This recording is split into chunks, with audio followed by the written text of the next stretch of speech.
I'm assuming that anybody that's been in the NLP world for very long has developed a pretty good appreciation for the amount of, shall we say, unstable thinking that there is in the world and fantasy-driven thinking.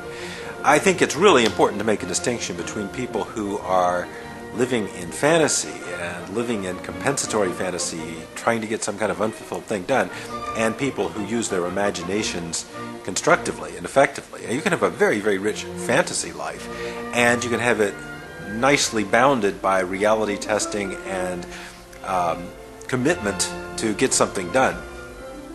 What has happened is, according to Barbara Ehrenreich, who's written this book Bright-Sided, how the relentless promotion of positive thinking has undermined America, as well as everywhere else, including Iceland, etc. It's kind of gotten out of control. What's happened is that a system has grown up. I wouldn't even call it a system, it's an industry, okay? It's an industry that has got a very fucked up interest in money. It's basically an industry that's gotten a very fucked up interest in taking money from people by supporting their unreal beliefs. Not that it's all fucked up, but there's a lot of fucked up shit that goes on, especially when you get money into the equation, especially when you get all these like juicy suckers who are willing to like write you all kinds of checks and give you their credit cards for some kind of magic formula. Hey, please, daddy, give me something for nothing. Bad belief. Lose that belief. You don't get something for nothing. What you get for nothing is you get scammed, okay? If you want, here's a great idea, all right? If you really want to know the belief set, the mindset, which will permit you to be maximally scammed in life, really scammed well and repeatedly, just maintain this concept that you're going to get something for nothing. Dude, you're not going to get something for nothing, okay? On all kinds of levels, you're going to have to work for it. And if you have it, people are going to steal it from you unless you do a lot of work to keep it. And I've been to even Tony Robbins seminars where suddenly he's gone off on, you know, how hard he has to work to keep people from ripping him off. You think, Tony, dude, man, you know, thanks for sharing. Hey, but the motivational industry, all that is big here. I got this little thing I Xeroxed out of Ehrenreich's book. Market Data Enterprises estimates that in 2005, the total U.S., that's not world, that's U.S. market for self-improvement products, including tapes, books, and coaches on business, diet, and relationships, amounted to $9.6 billion. But with a caveat that information about market and its privately owned competitors is still very difficult to obtain. Most companies or organizations are very reluctant to give out any information regarding their revenues, enrollments in their programs, or how they are doing, how fast they are growing. Wow. But this number is going to be pretty impressive. In 2004, Potentials magazine gave an estimate of $21 billion a year. This is a U.S. market, okay? $21 billion a year for the market in all motivational products. And San Francisco Chronicle, May 24th, 2004, the International Coach Federation estimates that coaches worldwide garnered $1.5 billion. So that's just the worldwide coaches market is a $1.5 billion market. People say they're not interested in money. The more someone says they are not interested in money, remember my little bullshit thing? Somebody says, hey man, I'm not in it for the money. I'm not interested in money. Bullshit, bullshit, bullshit, bullshit, bullshit.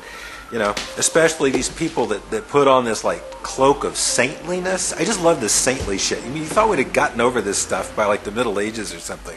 You know, sanctimonious, what do they use? Selling indulgences or something. It's stuff that got like Martin Luther on a tear to bring about the Protestant Reformation. Well, whatever. Barbara Ehrenreich, Bright-Sided, I don't know, you know, who reads what these days. Kind of cool book though.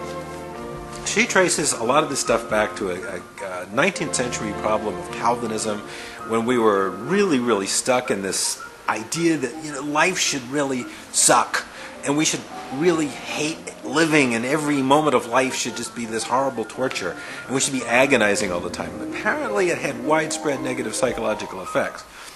So this guy here, Phineas Parkhurst Quimby, comes up with this sort of concept of positive thinking. I don't know. He's like mid-19th century guy. Quimby died fairly soon after coming up with this, but his a client who came to him for advice was a woman named Mary Baker Eddy, who started something called the Church of Christ Scientist, which then kind of this Christian Scientist stuff and whatever else was going on morphed into something called the New Thought. So the New Thought was this creed of optimistic thinking with an interesting wrinkle. The New Thought dogma, or the New Thought doctrine, was that thoughts can directly modulate reality. I don't know if everybody took it that far, or that's how they bought into it, but thoughts could modulate reality. And this once people started coming out of their Calvinist chains, this idea that you could see life as this wonderful ego-centered happy thing where God loved you and all that, great, whatever.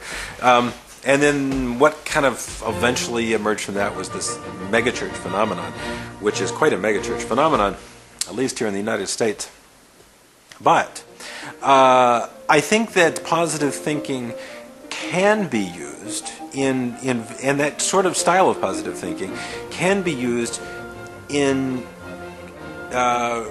small doses and even medium-sized doses when it's a very differentiated concept, which means if you just buy into positive thinking as this kind of blanket way of excusing yourself from the burdens of thinking, it's not going to go well for you. But I think if you interleave positive thinking, where you take a very, very positive, optimistic attitude towards specific tasks and towards specific learnings, and then interleave that with a skeptical or critical or reflective attitude, where you can say, okay, I'm going to really commit to reading this book, or really commit to fully internalizing this information. I'm going to go to this seminar and I'm going to completely get with it.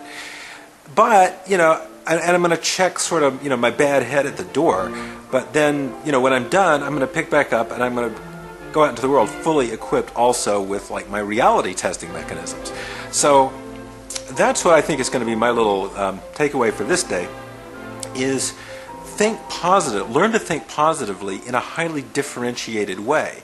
So instead of just expending kind of your all your ammunition of positiveness generally on everything, just everything is better and more, and joy is spewing from every crack, and good Lord, where are you going to get with that?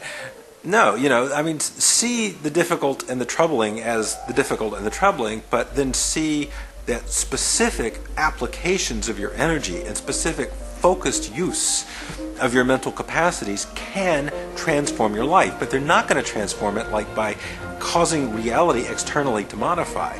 You've got to turn your effort into direct action in terms of either gaining knowledge, making effort, bringing something about. You got to do stuff. You can't just expect that sitting around and thinking you're going to be a magnet. Get rid of that magnet crap, okay? That was an early 19th century metaphor that that this stuff was magnetic. Then the magnetic stuff kind of went away, and it's still kind of with us, but then it got replaced by quantum, right? Okay, so the magnetic stuff doesn't work. Maybe the quantum stuff will work. Next, it's going to be string theory. So, dude, it ain't string theory, it ain't magnetism, it ain't quantum nothing, okay? It's actually getting out there and using your will and your intelligence and your energy to put a dent in real external reality. So, differentiated positive thinking, okay? Not undifferentiated wishful thinking. Big difference, major distinction. Bye.